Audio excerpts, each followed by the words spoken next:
going to start now with Act 2B, which is the second half of the second act, obviously. And we want to look at what happens next. And up to now, we have not seen hide nor hair of the villain. It doesn't mean that the villain hasn't been busy and we haven't maybe seen some things behind the scenes or maybe some residue of what he's done. But the villain really doesn't have anything to concern himself with up till now. But now, because the Bourne Identity it's beginning to get hope. It's beginning to get a sense that we really can overcome the fear that is repressing us. Then the fear, which is what the villain represents, the monster represents, now is going to rise up to quench that. The one thing we have to understand about the villain is that it only has one purpose, and that is to make sure that the hero does not achieve his. That the hero does not become the Bourne Identity. That's why the traumatic event surfaces at the beginning of the movie, to extinguish the hero before he can become the Bourne Identity in full. And that's what causes the whole adventure to be necessary. It creates, as I said, the DNA of our story. And that has remained until now. That the enemy is going to rise up, the villain, the devil, whatever you want to call him, he is going to rise up when the hero rises up. Because as the hero begins to rise up, he becomes a threat to the villain. So the villain now will rise up. We call this the eclipse of the story. Some people call it the rug pulling, because it's everything's going great and all of a sudden the rug gets pulled out from under the hero. And this is because the villain is now coming front and center to protect his interests, which means to destroy the hero's interests. Okay, so we see this in Genesis 1:16, where it says that God created the lesser light to rule the night. Now, why the lesser light? The lesser light is because the hero, as I said in the previous section, the hero is only the external Bourne Identity. His heart is not in it. His heart is getting hope.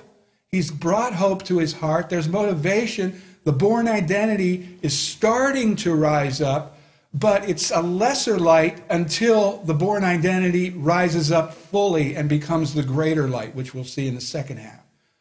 The lesser light is not powerful enough, it's not even close to powerful enough to defeat fear in the hero's life.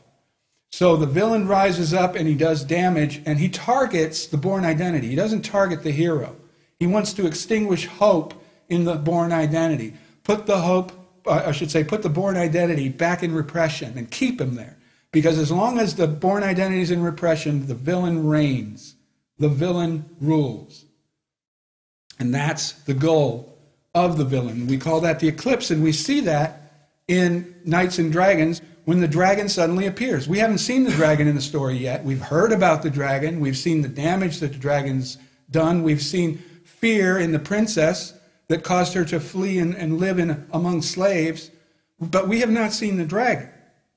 And now we're going to see, because the dragon is going to surface and attack the princess while they're out there in the mountains, and he's surviving, and they've been bonding, and that bonding comes to a crescendo, and right when that happens and hope is born in the princess, that's when the dragon shows up.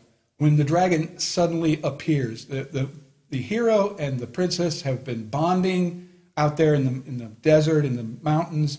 The hero has been protecting her from wild animals. They've been bonding, and when that comes to a crescendo, that's when we see the dragon appear. He rises up to extinguish the hope in the princess. His target is the hope. His target is the hope in the princess.